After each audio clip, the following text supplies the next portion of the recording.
दुर्वासा जी आए, बड़ी प्रसिद्ध है। तो दुर्वासा जी यमुना पल्ली पार आके बैठ गए। सब गोपी गई ठाकुर जी के पास। बोले लाला, बोले अम्बे बताओ क्या बात है। बोले एक महात्मा आयो ब्रजमंडल में। ठाकुर जी बोले अच्छा कौन सा महात्मा। बोले दुर्वासा नाम है वाको। गोपी ने ठाकुर जी बोले तो कहा काम है मुझे का काम बताओ। बोले हम सब उनको दर्शन करना चाहे, हम सब उनको प्रणाम करना चाहे। ठाकुर जी बोले भैया देखो ये दुर्वासा तो एक ही दुर्वा है, बाकी तुम मैं तो पूरी दुर्वान को खानू, मुझे प्रणाम कर लो। सबसे बड़ा संत महात्मा तो मैं हूँ। गोपी अरे तुम कौन से संतन के चक्कर में पड़ी हो, मुझे प्रणाम कर लो चलो। अब गोपी बोली तो मैं तो रोज ही कर ले, अब एक बार कृपा कर तो दुर्वासा जी के दर्शन करने। ठाकुर जी बोले कहाँ है दुर्वासा जी। बोले यमुना पल्ली पार। तो चली जाओ दर्शन करे आओ। बोले यमुना जी में बाढ़ आ रखी है, खूब जोर से जल बह रहा, कैसे जाएं, डूब जाएंगी। ठाकुर जी बोले तो मैं कहा करूं, मेरी नाव तो छोटी सी है, मैं न बैठाऊंगा मैं तुम सबन ने। तुम ऐसी मोटी मोटी धाम धुल्ला सी बैठ जाओगी, डूब जाएगी मेरी नाव। नंद बाबा ने छोटी सी नाव बनाए के दी है मोह। ना लाला हम यूं कह रही हैं कि तू कह तो रहे कि तू जय जय है, तू परमात्मा है, तू परमात्मा है, तूने कछु करके दिखा यमुना जी में हमारे काजे मार्ग प्रकट करवाए थे। ठाकुर जी बोले अच्छा तुझे बात है, मार्ग चाहिए यमुना जी थे। बोले हाँ। तो बोले काम करो। बोले कहा यमुना जी के तट पे जाओ और यमुना जी को जल अपने हाथ में लियो, और यमुना जी को जल हाथ में ले करके और यमुना जी से कहियो हे श्री यमुना मैया, यदि नंद नंदन योगेश्वर कृष्ण ये योगेश्वर हैं, ये योगियों के भी ईश्वर हैं, पर स्त्री को कभी स्वप्न में भी नहीं देखते, स्पर्श करना तो बहुत दूर की बात। यदि इन नियमों का पालन कृष्ण ने भली भांति किया हो तो आप हमको मार्ग प्रदान कर दो। गोपी सब बोली अच्छा और जो कल हमारे संग रास बिहार कर रहे वो। ठाकुर जी बोले देख मेरी बात तू जाके कह, यमुना मार्ग नहीं दे दे तो कहियो। सब गोपी आ गई यमुना जी को जलात में लेके बोली अगर नंद नंदन श्री कृष्ण पूर्ण योगेश्वर हैं, कभी किसी पर स्त्री का स्वप्न में भी चिंतन न करते हो, तो हे यमुना जी हमको मार्ग दे दो।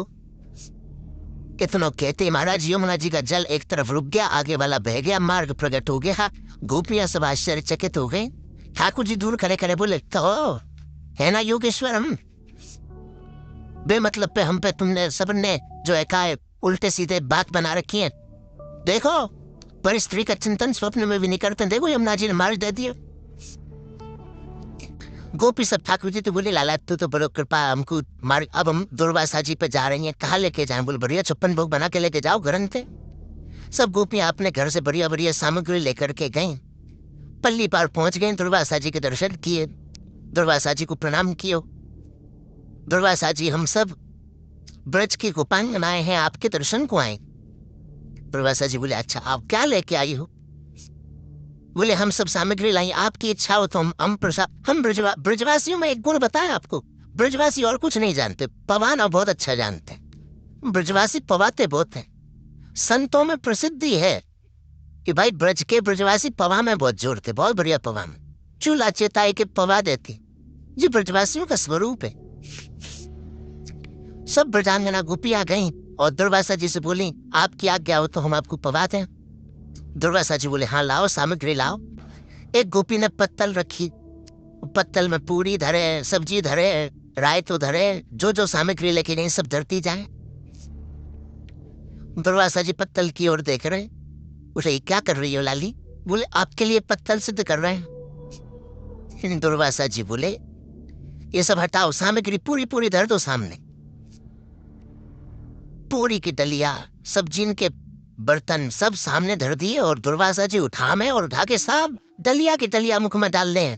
एक बार में महाराज मुख नहीं कुआं बन जाए और सब एक साथ ही उड़ेलते जाए और प्रेम से पाते जाए। गोपियां सब देख कर बोले बाबा सच में तपस्वी हैं। सबने दर्शन किए, दर्शन करके सब गोपी बोली बाबा यहाँ आवे के काजे हमने यमुना जी से प्रार्थना करी, लाला ने एक उपाय बताया, उस बात से मार्ग मिल गया। अब हम वापस जानो चाहे, यमुना जी में बड़ी बाढ़ है, आप कोई उपाय बता दो, आप तो बड़े सिद्ध महात्मा हो, बताओ। एक क्षण में तो आप सबरी पत्तल की पत्तल कहा, डलिया की डलिया उड़ेल ली आपने मुंह में, हमारे काजी कछु उच्छिष्ट भी नहीं छोड़ो। और यहाँ से वापस जावे को कछु आप उपाय बता दो, कोई मंत्र बताए तुम। दुर्वासा जी बोले, यमुना जी पे जाओ, यमुना जल लेकर के कहना, श्री दुर्वासा जी केवल दूरवा ही खाते हो और कुछ भी कभी सेवन ना करते हो, तो हे यमुना मैया हमको मार्ग दे दो। गोपी सब एक दूसरे देखने लगे। वो बोले, अभी जो हमारे 56 भोग चट्ट कर दिए वो ये कह रहे हैं दुर्वा खाते हैं। दुर्वा मतलब घास, एक घास। दुर्वासा जी बोले, जाओ जाओ यमुना जी से कहो। सब गोपी गई, हे यमुना मैया दुर्वासा जी अगर एक दूरबाई खाते हो तो आप मार्ग दे दो। इतने में यमुना जी एक तरफ रुक गई, एक तरफ का पानी निकल गया, मार्ग मिल गया। सब गोपियां उस पे पार हो गईं, पर ताम्रवर्ण हो रहा था सबके मुखमंडल का। पर ये तरफ ठाकुर जी खड़े। ठाकुर जी, कहो गोपी दर्शन है गए दुर्वासा जी के, कैसे रहे दर्शन? आज आज कहाँ प्राप्त कियो सत्संग में? गोपी बोली, एक ही चीज प्राप्त करी। बोले, कहा? बोले, तुम झूठे, तुम्हारो दुर्वासा झूठो, और तुम दोनों की झूठी साक्षी माने वाली जमुना झूठी है, तुम सबरे झूठे हो। बोले, तुम कह रहे हो तुम परम योगेश्वर, और वो दुर्वासा जी कह रहे हो वो दुर्वा खाते हैं, और दोनों की साक्षी दे रही है यमुना। ठाकुर जी बोले, प्रत्यक्ष दृष्टि से देखोगे तो ये झूठ देखेगो, लेकिन वास्तविकता यही है कि मैं योगेश्वर हूं। स्त्री पुरुष का भेद मेरे चित्त में नहीं आता, कभी किसी पर स्त्री का किसी का भी काम भाव से तो चिंतन मैंने किया ही नहीं है, इसलिए यमुना ने मार्ग दिया। और दूसरी बात, दुर्वासा जी, वहां दुर्वासा जी को आपने 56 भोग दिए, प्रत्यक्ष दृष्टि में आपको लगा कि उन्होंने सब पाया, पर अप्रत्यक्ष भाव से वे दुर्वा ही ग्रहण करते हैं। उनका किसी वस्तु के प्रति कभी पूरी खाई, सब्जी खाई, खीर खा गए, करी खा गए, ये प्रत्यक्ष दिखा, पर उनके मन ने कुछ भी स्वीकार नहीं किया। वो प्रत्यक्ष भाव से दुर्वासा ही है, और इन दोनों की साक्षी मानने वाली यमुना एक परम सत्या है।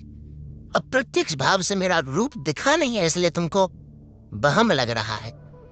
ठीक वैसे ही बंधु, ठाकुर जी को चोर चोर चोर सब जगह कहा गया, पर ठाकुर जी चोर नहीं, ठाकुर जी रक्षक है। हम सबको कहीं हमारी चोरी हो ना जाए उससे बचाने वाले ठाकुर जी।